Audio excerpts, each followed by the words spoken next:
أعوذ بالله من الشيطان الرجيم.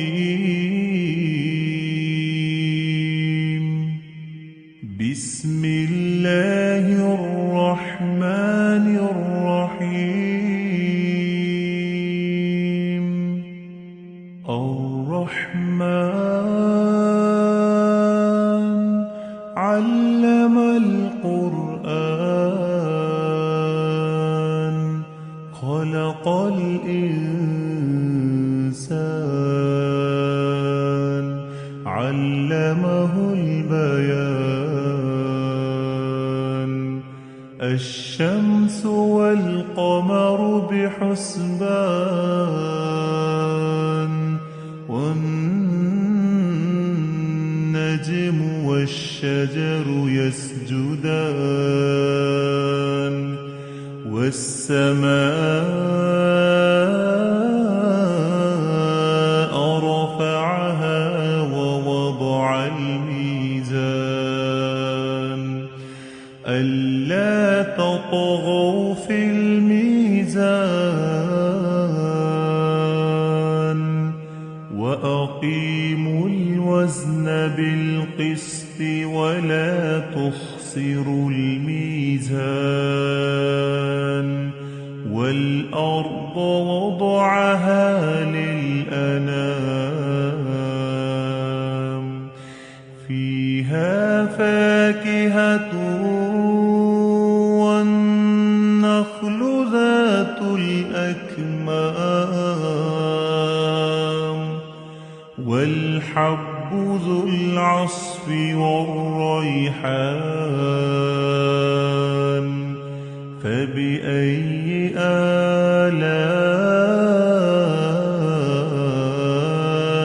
ربكما تكذبان. خلق الإنسان من صلصال كالفخار وخلق الجان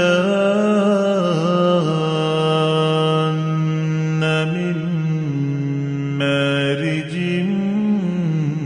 من نار.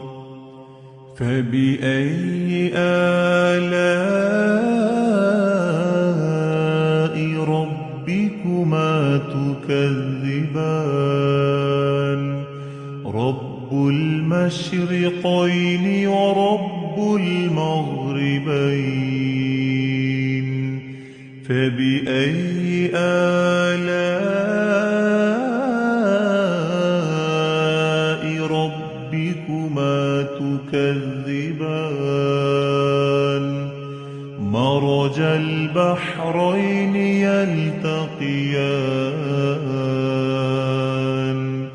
بينهما برزخ لا يبغيان. فبأي آلاء ربكما تكذبان. يخرج منهما اللؤلؤ والمرجان. فبأي آلاء ربكما تكذبان. وله الجوار المنشآت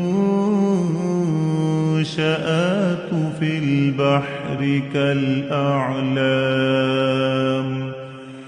فبأي آلاء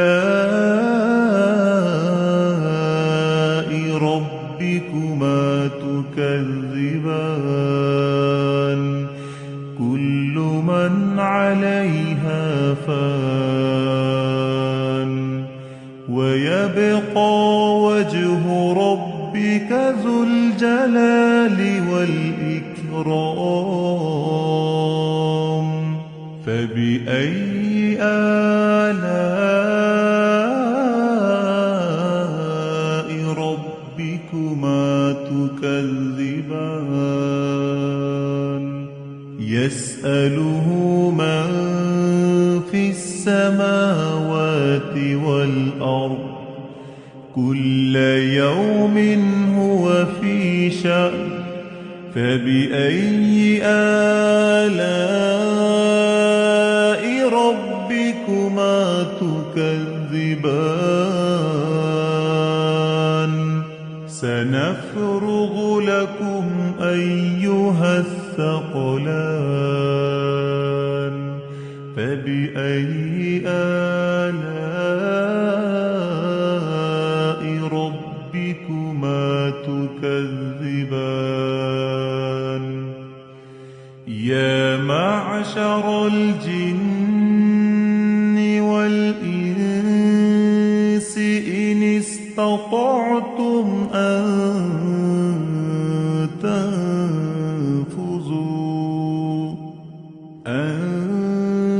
تنفذوا من أقطار السماوات والأرض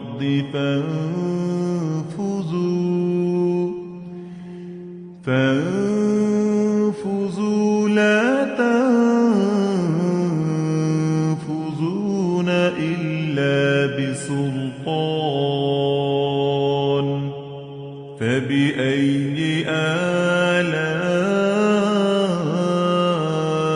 ربكما تكذبان يرسل عليكما شواظ من نار ونحاس فلا تنتصران فبأي آلاء ربكما تكذبان فإذا انشقت السماء فكانت وردة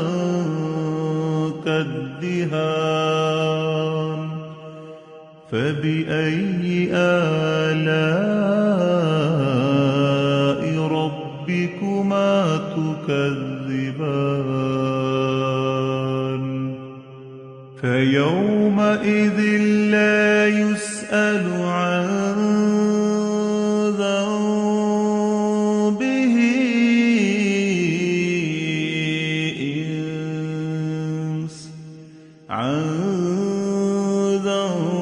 ذنبه إنس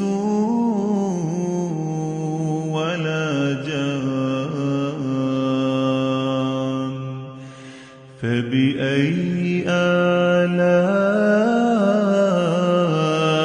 ربكما تكذبان يعرف المجرمون بسيماهم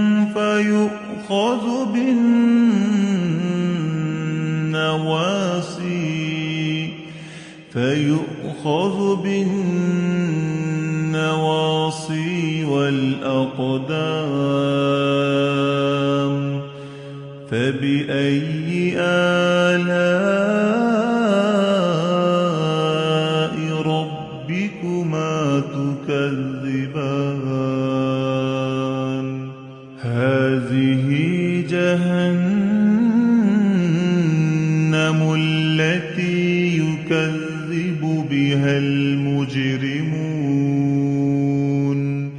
يطوفون بينها وبين حميم آن فبأي آلاء ربكما تكذبان ولمن خاف مقام ربه جنتان فبأي آلاء ربكما تكذبان ذواتا أفنان فبأي آلاء ربكما تكذبان فيهما عينان تجريان فبأي آلاء ربكما تكذبان فيهما من كل فاكهة زوجان فبأي آلاء ربكما تكذبان متكئين على فرش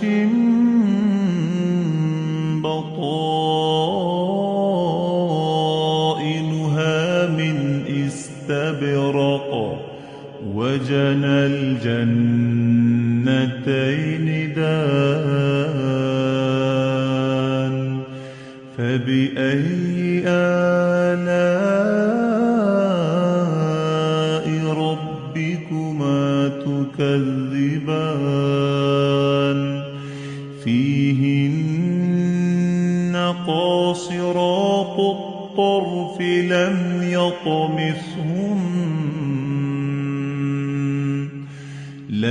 يطمثهن إنس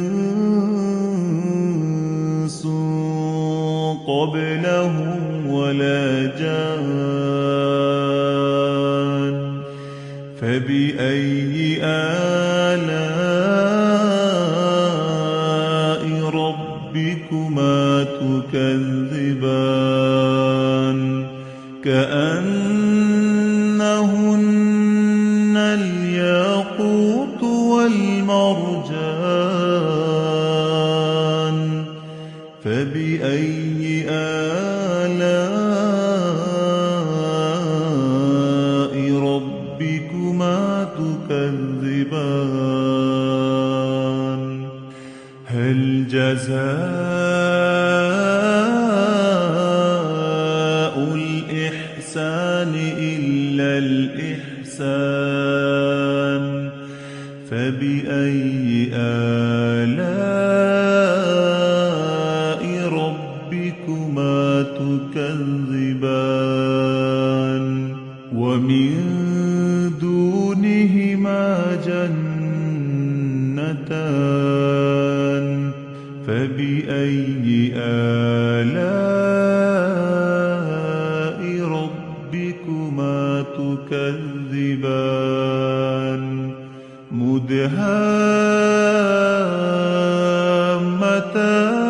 مدهامتان فبأي آلاء ربكما تكذبان فيهما عينان نضاختان فبأي آلاء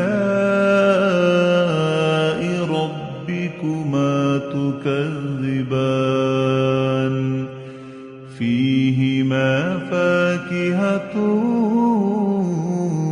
ونخل ورمان فبأي آلاء ربكما تكذبان فيهن خيرات حسان فبأي آلاء ربكما تكذبان حور مقصورات في الخيام فبأي آلاء ربكما تكذبان لم يطمثهن إنس قبلهم ولا جان فبأي آلاء ربكما تكذبان متكئين على رفرف خضر وعبقري حسان فبأي آلاء ربكما تكذبان تبارك اسم ربك ذي الجلال والإكرام